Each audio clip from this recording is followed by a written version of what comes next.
전해드린 대로 윤석열 대통령이 파리에서 열린 국제박람회 기구 총회에서 직접 PT 연사로 나서면서 부산 엑스포 유치 지지를 호소했습니다. 자, 두 분과 함께 자세하게 짚어보도록 하겠습니다. 윤기찬 국민의힘 법률위원회 부위원장 그리고 한민수 더불어민주당 대변인 나오셨습니다. 안녕하세요. 안녕하십니까. 자, 먼저 윤 대통령의 영어 PT 내용을 직접 한번 다시 들어보겠습니다. Korea has already accumulated plenty of experience by hosting two specialized expos, the 1993 Daejeon Expo and the 2012 Yeosu Expo. Korea is also a country that has hosted mega events like the 1988 Summer Olympic and the 2002 FIFA World Cup and the 2018 Winter Olympics. Korea is a qualified candidate. Korea has been fully investing in preparing for the Busan Expo. We will make it the best World Expo of all time. See you in Busan in 2030. Thank you. 예, 윤석열 대통령이 영어로 또 개최 희망국 중에서는 유일하게 국가 정상이 나서서 프레젠테이션을 했습니다. 아무래도 저 회원국들에게 투표에 영향을 좀 미칠 수 있겠죠? 뭐 그럴 의도로 하신 걸로 보여요. 그러니까 영어를 본인이 단어 선택도 직접 했다는 거 아니겠어요? 예. 그러니까 이게 통번역을 통해서 가게 되면 윤 대통령과 각 위원회에서 선정한 여러 가지 스토리텔링이 있을 거란 말입니다. 그 스토리텔링의 이미지가 전달이 잘 안 될 것 같으니까 단어 선택도 본인이 다 한 거예요. 예컨대 이게 우리가 전후복굴 과정을 통해서 지금 세계 첨단 기술을 보유한 국가가 됐다. 이런 것들이 아마 세계 박람회기구 회원국들에게 어필할 수 있는 그런 뉘앙스를 전달하기 위해 영어로 다 했기 때문에 저는 상당히 대사들에게 전달 능력도 전달이 됐을 뿐만 아니고 예. 이것을 듣는 실사단에게도 다시 한번 국가적 재정을 투입하겠다라는 약속을 다시 한번 한 계기가 되지 않았을까 이렇게 생각합니다. 알겠습니다. 자, 그리고 이제 윤석열 대통령이 이제 영어로 연설을 한 거는 이제 지난번에 이제 미국에 갔을 때 이제 그렇죠. 그때 이후에 이제 두 번째인데 어떻게 들으셨습니까? 제 솔직한 소감은 느낀 건 영어 잘하시는 것 같아요. 그렇죠. 예. 저렇게 발음도 좀 전에 말씀하신 것도 우리가 그동안 유치했던 국제 대회, 월드컵도 얘기하셨고 예. 평창 올림픽도 얘기하고 하면서 우리는 충분한 능력을 가지고 있다. 부산에서 보자 얘기했는데 뭐 저는 그 다른 나라 뭐 정상이 됐던 이번에 참석하는 국가들에게 좋은 이미지를 줬을 거라고 생각을 합니다. 예. 저는 이런 점에서는 이런 국익을 위한 외교에 있어서는 그분이 대통령이 됐든 제1야당 대표가 됐든 이거는 뭐 여야 진보 보수를 떠나서 지원할 부분은 지원하고 평가할 부분은 평가해야 된다고 생각합니다. 알겠습니다. 근데 하나 아쉬운 게 예. 저게 사실 여야 의원들도 가셨잖아요. 저희 같이 갔습니다. 네. 그러니까 특위위원들 가셨는데 뒤에 같이 섰으면 더 좋았지 않았을까. 그렇죠. 아마 그거야 저거는 뭐 정상 차원에서 했기 때문에 말씀하신 대로 지금 국회에서도 초당적 지원이 되고 있습니다. 아시겠지만 이게 실사단이 와가지고 와 한국이 대단하다고 이제 평가를 한 적이 있잖아요. 그게 지난 4월이었거든요. 예. 저 현장에서 국회에 있었는데 그때 국회의원 전원이 만장일치로 유치 기원을 그랬죠. 결의한 그때는 뭐 이재명 대표나 전부 다 여야 대표 예. 모두 만장일치로 결의하니까 실사단이 그 위에서 보고 있었거든요. 좋은 이미지를 미쳤을 거예요. 그리고 이번에 유치 특위 국회 특위위원장이 우리 민주당의 박재우 그렇죠. 위원장이에요. 예. 그래서 여야 의원 민주당 4분, 국민의힘 3분 가가지고 지원을 했어요. 이런 부분들은 뭐 박수 받을 일이죠. 알겠습니다. 보기 좋았죠. 자, 윤 대통령은 또 이제 부산 엑스포 유치로 대한민국이 그동안 국제사회에서 받은 것을 보답하겠다 이렇게 강조를 했습니다. 자, 연설 내용을 조금만 더 들어보겠습니다. The war 70 years ago once turned Korea to ruin. But thanks to the help of the international community, Korea transformed itself into an economic powerhouse full of high-tech industry and innovative technologies. Korea wishes to give back to the international community what it has received thus far. Through the Busan Initiative, Korea will share its development experiences with the international community. Korea will lead in tackling humanity's challenges. 예. 자, 아직도 이 세계적으로 우리나라가 이제 6.25 전쟁, 그 한국 전쟁을 겪은 나라라고 이제 기억을 하고 있는 나라도 많고 또 북한과 대치하고 있기 때문에 조금 위험한 나라가 아닌가 이렇게 생각하고 있는 나라들도 많을 텐데 자, 저 부분을 강조한 거는 그 부분을 좀 불식시키겠다 이런 의도로 좀 봐도 될까요? 그런 의미도 있고 또는 이게 이제 지지 판세 분석을 통해서 보면 예. 지금 가장 강력한 경쟁국인 사우디에 대한 지지가 강한 데가 개발도상국들이에요. 예. 그리고 유럽은 이제 일단 이탈리아를 지지하지만 아시다시피 이게 결선 투표로 가게 되면 유럽표를 가지고 와야 저희가 사우디를 이길 수 있거든요.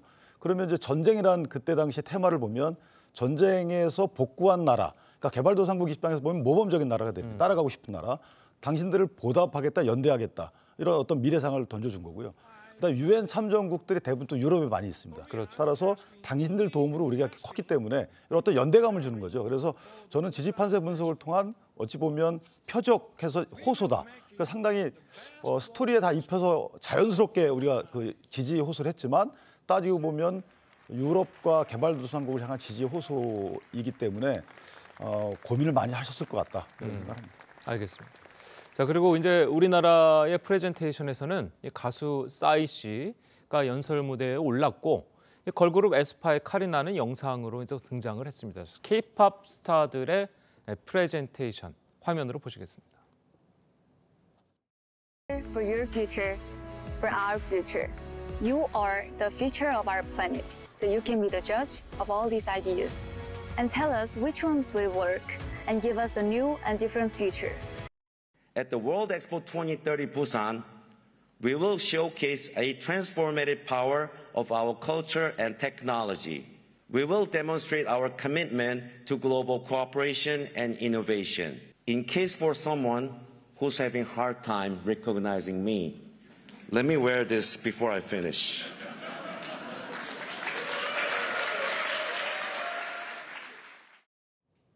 예, 이 뭐 한편의 TV 쇼처럼 꾸몄다는 게 이제 대통령실의 설명인데 사우디아라비아와 이탈리아에 비해서 이제 우리나라의 강점이 이제 K-팝 스타들 그렇습니다. 많이 알려진 K-팝 스타들이 강점인데 자, 그 부분을 충분히 살렸다 이렇게 봐도 될까요? 저는 이런 부분들은 소구력이 있을 거라고 봅니다. 왜냐하면 저도 이제 국회에서 국회의장 공보수석을 하면서 예. 나가 보면은 우리 한류나 K-팝 문화에 대한 외국인들의 그 선호도, 좋아하는 게 진짜 국내에 있을 때보다 훨씬 느껴집니다. 예. 가면은 대한민국 하면은 그 노래를 흥얼거린다든가 정말 그런 모습들을 자주 보거든요. 그래서 그 해외에서 나가서 저런 모습들 우리의 대중 스타들이 보여주는 건 충분한 효과가 있을 것 같고요. 저는 이번 3파전으로 지금 보니까 저런 거 벌어지면은 저는 개인적으로 꼭 우리나라가 돼야 된다. 예, 이런 그렇죠. 꼭 됐으면 좋겠다는 뭐 저 나름의 전투 의지도 생기고 그럽니다. 예. 왜냐하면 저희들이 월드컵도 그렇고 올림픽도 그렇고 후발주자지만 항시해서 공동 개최라도 따내고 그랬습니다. 그렇죠. 예. 저력이 있는 국가이기 때문에 이런 부분들을 볼 때는 이게 처음 시작한 게 아시지만은 2014년도 박근혜 정부 때 서병수 부산시장이 이제 유치를 하겠다. 이때부터 시작을 한 거예요. 그렇죠. 그러고 이제 문재인 정부 때 2018년도에 국가 사업화가 지정이 됩니다. 문 대통령께서 이제 가덕도 신공항 이게 2030년 유치인데 2029년도 이게까지 완성하겠다는 거거든요. 이런 모습들은 정말 이건 무슨 뭐 여야가 무슨 문제가 그렇죠. 있겠습니까? 정권을 떠나서 전 정부 이런 거 갖고 탓하지 않습니까? 그렇죠. 이럴 때 높이 평가하고 서로가 힘을 합치면은 이런 또 우리 스타들까지 같이 힘을 합쳐주면은 좋은 결과가 있지 않을까 이런 기대를 해봅니다. 알겠습니다. 자, 그런데 이제 문제는 사우디아라비아입니다.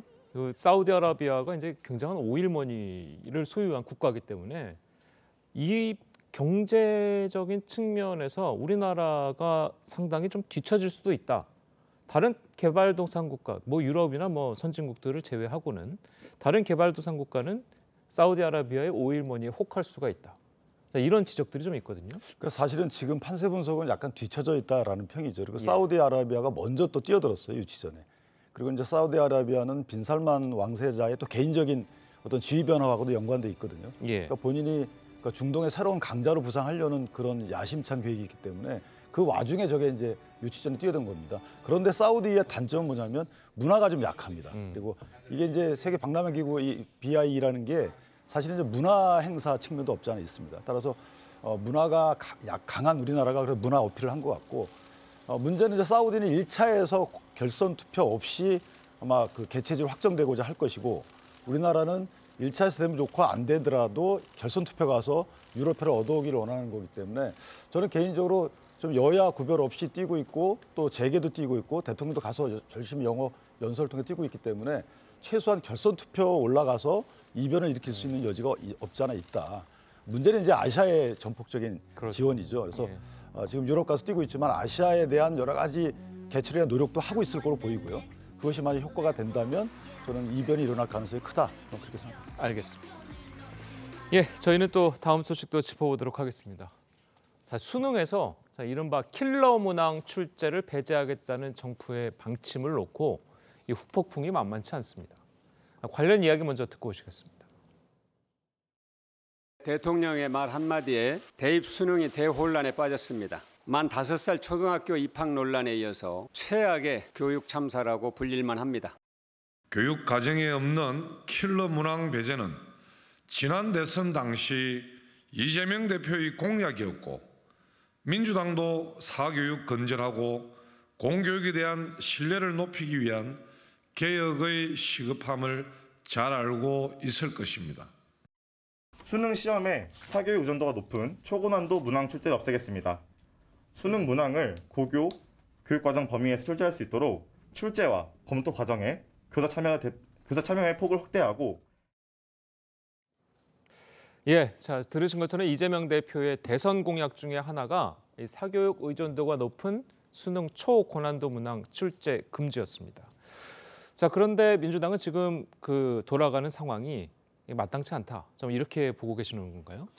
좀 전까지도 좀 예. 전에는 우리가 부산 엑스포 유치를 위해서 한 몸 한마음을 모았는데 이 대목에 대해서는 대통령이나 정부 여당이 좀 마땅치 않고 좀 섭섭할지 모르겠으나 이건 지적을 해야 될 것 같습니다. 예. 이 부분은 본질이 지금 킬러 문항을 빼자 넣자 이런 저는 이건 아니라고 봅니다. 왜냐하면 대통령께서 수능이 5개월도 남지 않은 상황, 5개월 남겨둔 상황에서 수능 난이도와 출제 방향을 언급하고 지시했다는 내용입니다. 이거를 이 발언이 상당히 좀 후폭풍을 가져오고 위험하다고 인지를 하지 않았다면은 예. 그 직후에 대통령실이나 교육부에서 4차례 수정하거나 바꾸지 않지 않았겠습니까? 이건 본인들이 볼 때도 대형 사고가 났구나 생각을 한 거예요. 왜냐하면 한번 보십시오. 우리가 수능을 볼 때 그날 출근 시간을 전 국민이 1시간을 늦추고 비행기가 뜨지 않고 왜 그러겠습니까? 비록 제 자녀가 지금은 시험을 안 보더라도 전 국민이 짧게는 3년, 고교과정 3년, 길게는 12년 동안 우리 아이들이 정말 최선을 다해온 거예요. 좀 어찌 보면 그날 하루를 위해서 준비해 온 겁니다. 그렇기 때문에 전 국민이 염원을 하는 겁니다. 그래서 교육은 100년지 대계라고 합니다. 어느 정부도 교육 정책을 바꾸거나 새로 발표할 때는 뭐 중2 때부터 심지어는 중1 때부터 시행한다고 하고 충분한 준비 기간을 둡니다. 그런데 수능을 5개월 앞두고 이렇게 출제 방향을 특히 최고 지도자인 대통령께서 바꿔버리면 이걸 수험생들은 어떻게 보겠습니까? 학부모들은 어떻게 되겠습니까? 대혼란이 올 수밖에 없습니다.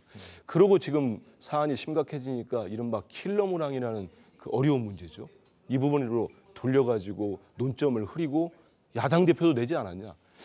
이건 한편으로 보면 우리 국민들을 조금 우습게 보시는 처사예요. 자꾸 프레임을 바꿔가지고 물타기를 하고 여야 정쟁, 공방으로 갖고 가는 건데 본질은 그렇지 않습니다. 만약 대통령께서 뭐 연초가 됐던 앞으로 2년, 3년 뒤에 공교육을 강화하고 사교육비를 절감시키겠다, 근절하겠다. 그거 박수 안 칠 국민이 있겠습니까? 이런 교육 정책을 내놓으셔야지. 지금 수능 6월 그 모의평가인가요? 예. 난이도가 발표도 안 됐어요, 결과가. 그런 상황에서 내 지시 안 받고 어렵게 냈다고 교육부 국장이 날아가고 경질되고 그다음에 이걸 총괄해야 될 한국교육과정평가원 원장이 사임을 했습니다. 제가 지금 학부모 입장이거나 수험생이라면은 대단히 불안할 것 같아요. 예. 이런 부분을 야당이 지적하고 학부모들이 지적하고 시민단체도 지적하고 있다는 말씀드리겠습니다. 알겠습니다. 자 어쨌든 말씀처럼 이게 너무 성급했던 것 아니냐는 여론이 사실상 조금 높은 것 같습니다. 그런 여론이 없잖아 있는 것인데 정확히 사태 본질이 잘 알려지지 않아서 그래요. 이전에 문재인 대통령께서도 조국 사태 이후에 그러니까 수시정시 비율을 조정하라 이런 식의 말씀도 하셨단 말이에요. 예. 그 당시에도 1년 전에 확정된 대입제도를 근간을 흔드는 발언이셨어요. 물론 그 당시 야당이 비판도 했지만 그때는 크지 않았어요. 왜냐하면 조국 사태가 있었기 때문에. 그러니까 이것은 대통령 입장에서 충분히 할 수 있는 말이에요. 다만 전달이 잘못됐다는 것이 이게 사실 킬러 문항이라는 정의 자체가 애매해요. 그러니까 킬러 문항이라고 언론에 소개되는 것들이 주로 보면은 예시문을 줍니다. 근데 예시문에 배경 지식이 들어있어요. 근데 배경 지식을 몰라도 예시문을 독해한다 그러면 충분히 풀 수 있는 문제예요. 그러니까 배경 지식을 예컨대 이런 거죠. 선택 과목들이 있는 거예요. 과학 탐구가 있고 사회 탐구가 있습니다. 이런 선택 과목을 선택하는데 그 선택 과목을 선택하는 사람에 따라서 알 수 있는 예시문 배경 지식을 넣지 않기 때문에 그러니까 저런 이상한 그 배경 지식이 나오는 거예요. 그러니까 배경 지식을 골라내다 보니까 공정성을 기하기 위해서 이렇게 한 거거든요. 따라서 저거는 공교육 과정에서 나온 이런 물리적 해석 영역이라면 배경 지식에 사용되는 개념들이 다소 배우지 않은 거라 하더라도 이것은 문제가 안 되는 거예요. 저것은 킬러 문항이 아닌 거예요. 그러니까 킬러 문항의 정의가 대통령 말하고 다르게 정의가 되고 있는 거죠. 그러니까 이재명 지사가 예전에 말씀하셨던 것처럼 초고난도 이걸 피하자라고 하는 것이 그 초고난도는 교과 과정에 없는 걸 얘기하는 겁니다. 교과 과정에 있는 내용을 푸는데 거기에 사용된 배경 지식이나 예시문이 내가 안 배운 거다. 이거하고 상관이 없는 거예요. 예. 따라서 저 부분은 여야가 사실을 따로 말씀하는 이런 차별된 영역이 아니에요. 공통된 영역이거든요. 그래서 저 부분을 얼마 남지 않은 수능생들의 혼란을 초래한다. 이런 발언이라고 저는 생각하지 않아요. 초고난도 그러니까 교과 과정에 없는 내용을 내지 말라는 건 당연한 말입니다. 근데 저기 나오는 저 예시문은 지금 고3짜리 학생들 붙잡고 물어보면 저 예시문을 푸는데 배경 지식이 전혀 필요가 없어요. 말씀하신 뭐 여러 가지 전문가들이 알 수 있는 이런 내용들이 필요 없는 내용들이에요. 그래서 그런 것들을 다시 한번 파악해 보면 여야가 정쟁을 할 수 있는 사안이 아니에요. 그렇기 때문에 이 부분은 오히려 저는 내신 부분을 다스려야 된다고 봅니다. 내신 영역이 60%입니다. 수시가. 근데 내신 시험 출제가 너무 어려워요. 그러니까 교과 과정에 없는 것도 막 나와요. 그러니까 내신 영역은 두고 수시 갖고 이렇게 서로 간에 정쟁을 하고 있는 것이 수험생 입장에서 보면 60%의 대선 비율을 차지하는 내신에 대해서는 왜 아무런 소리들 안 하느냐. 내신의 공정성을 기해야 되는 거 아니냐. 여기에 조금 더 당정도 관심을 가질 필요가 있지 않겠느냐. 야당도 마찬가지입니다. 이 문제를 정쟁을 해결할 문제는 아니에요. 예, 지금 뭐 잠깐 내신까지 좀 나간 문제는 좀 있습니다만, 자 어쨌든 지금 뭐 대통령이 이야기한 거는 대통령실과 이제 대통령 그리고 정부 여당이 이제 이야기하고 있는 거는 공교육의 정상화다. 그리고 이제 교과서에 나오지 않는 문제, 교과서에 내용이 없는 것을 문제를 내지 않는다는 건데 이 수험생이나 학부모들이 혼란에 빠질 이유가 뭐가 있냐? 뭐 예를 들어서 학력고사를 수능으로 바꾸겠다. 자 이러면은 좀 갑자기 혼란에 빠질 수가 있지만 교과서에 나오지 않는 건 안 내겠다라는 거는 혼란에 빠질 이유가 없다. 자 이런 입장이거든요. 혼란에 안 빠지겠습니까? 한번 아는 수험생이 있거나 학부모가 있거나 고1 학생 둔 학부모한테도 물어보십시오. 혼란에 빠져 있습니다. 저는 그 정쟁을 하지 말아야 된다는 거에는 전적으로 동의합니다. 예. 지금 이제 그 본질을 흐리기 위해서 정부 여당이 이제 바로 이제 뭐 킬러 문항이라는 문제지 사교육 업체들 일타 강사들을 공격하고 있는데 저 개인적으로 그렇고 저는 일타 강사나 사교육 업체들을 옹호할 이유가 1도 없습니다. 왜 제가 옹호하겠습니까? 1년에 수백억 원을 벌었다는데 배가 아프면 배가 아프죠. 예. 그거는 옹호할 이유가 없는 거고요. 근데 지금 이제 너무 곤란해지고 지금 사안이 일파만파로 커집니다. 저는 지금이라도 정부 여당 대통령께서 사과하고 이거 올 수능은 예전과 별 차이 없다. 아니면 어떤 방향은 같다. 이런 말씀을 하지 않고 가져가면은 11월 수능 그 이후에 수시 과정, 정시 과정, 이 수능 성적 발표 계속 두고 상당한 혼란과 함께 비판을 받을 여지가 크다고 봅니다. 예. 잠깐만요. 말씀 예. 좀만 드릴게요. 예. 말씀을 드리면 한번 보십시오. 제가 이 프로그램 나오기 전에 쭉 기사 검색을 해보니까 벌써 학원가가 유명하다는 동네 있지 않습니까? 서울에. 동네에서는 준 킬러 문항 열풍이 불기 시작한답니다. 사교육 업체들이. 이렇게 주먹구구식으로 대통령 말씀 한마디로 5개월 앞두고 내놓으면 이런 풍선 효과가 나올 수밖에 없어요. 제 주변도 한번 물어보고 취재를 해보니까 그럽니다. 이렇게 물수능이 돼버리면은 한 문제, 두 문제를 실수하면은 본인이 원하는 이른바 좋은 대학을 갈 수 없어진답니다. 그러면 바로 뭐가 생기냐면요. 수시로 이제 많은 아이들이 그 학부모들이 수시로 눈을 돌린다는 겁니다. 정시의 변별력이 확 떨어져 버리기 때문에. 그러면 이 사교육 업체에 이른바 자소서랄지 이런 시장이 광풍이 불 거라는 겁니다. 이거는 또 어떻게 하겠습니까? 지금 사교육 업체를 뭐 이렇게 사교육으로 근절하겠다는 얘기로 지금 본질을 막 돌리고 있는데 거기가 더 커질 확률이 높아지고 있어요. 이런 상황에서 또 많은 전문가들이 전문가 얘기를 안 들으면 누구 얘기를 듣습니까? 조국 수사했다고 대통령께서 입시 전문가는 아니잖아요. 군인 수사하면 군사 전문가입니까? 그거 아니지 않습니까? 전문가들이 따로 있어요. 그 교육학 박사들이나 교수들 나와서 얘기하지 않습니까? 이렇게 돼버리면은 대학별 본고사가 또 유력을 발휘할 수밖에 없다. 그러면 또 사교육 업체들은 거기에 타겟팅을 해가지고 불안한 학부모와 수험생들을 끌어들일 거다. 저는 이렇게 가는 건 맞지 않다는 겁니다. 이런 고언들을 정부 여당과 대통령도 새겨 이건 정쟁이 아니지 않습니까? 민주당이 이 정책을 내놨습니까? 대통령 말씀으로 불거진 사태 아닙니까? 이거는 조기 수습하는 게 맞다고 봅니다. 예. 조기 수습하는 방법이 이제 수습이라는 게 걷어들인다는 의미는 아니고요.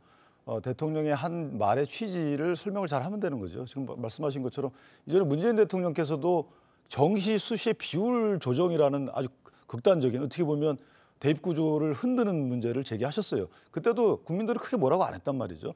왜냐하면 다 문제의식이 있었기 때문에. 지금 말씀하신 것처럼 대통령 입장에서 보면 모든 정보가 대통령 귀에 들어오기 때문에 판단할 자료는 많이 있습니다. 그 전문가들은 각 전문 영역에 또 이해관계가 있을 수 있기 때문에 그 전문가들의 의견이 100% 맞다고도 볼 수가 없어요. 그러니까 모든 학부모가 다 전문가 아니겠어요? 교육 문제에 대해서는. 그러니까 교육의 핵심은 뭐냐면 공교육 정상화하는 것이 사교육을 축소하는 길이에요. 그러니까 공교육 정상화하는 길에 대해서 서로 간의 의견을 제시하는 겁니다. 그러니까 수능 출제 문제에 있어서도 이 수능 출제가 교과 과정에서 나오지 않는다면 이런 관행이 축적이 된다 그러면 이것이 쌓여서 뭐 사교육 시장이 위축되는 거 아니겠어요? 이런 대통령의 문제 제기였던 것이고 이것이 킬러 문항이 뭐 변별력을 해소하는데 문제가 있다. 이런 식의 문제 제기는 맞지 않다는 거죠. 변별력은 있을 수밖에 없습니다. 이것이 자격 시험이 아니잖아요. 평가 시험입니다. 어차피 줄세우기입니다. 그러니까 줄세우기의 목적인 시험에 변별력을 부여하지 않을 여지가 있겠습니까? 하죠. 그러나 그 변별력 부여하는 방법이 교과 과정에서 벗어나면 안 된다. 아까 말씀드린 예시문에 사용된 배경 지식이 없어도 푸는 거는 지금 수능도 똑같아요. 그러니까 대통령이 그걸 말씀하신 건 아니라는 거죠. 그래서 이 부분에 대해서는 대통령실에서 추가 설명이 있어야 되는 것이고 정당에서 조금 더 이해한 이후에 국민께 말을 하는 것이 그것이 전 맞다 이렇게 생각합니다. 예. 자, 그리고 또 나오는 얘기 중 하나가 이 교과서 내에서 내는 문제로도 충분히 변별력을 세울 수 있다라는 이야기도 있거든요. 제가 교육 전문가는 아닙니다만은 이번 일이 이제 대통령 말씀으로 크게 불거진 다음에 주변에 이제 아이를 둔 학부모랄지 얘기를 들어보니까 이번 6월 평가에서도 국어가 이른바 수능 컷이라고 하죠. 1등급 컷이 예. 상당히 올라갔다는 얘기가 있는 것 같습니다. 수험생들 사이에서. 그래서 이렇게 이제 너무 쉬워지고 변별 킬러 문항들이 빠져가지고 하면은 정말 컷이 100점이 될 수도 있다. 국어가 예를 들어서 뭐 98점, 97점까지 올라가고 99점까지 올라가면은 그러면 그 안에 모여 있는 숫자가 상당히 클 겁니다.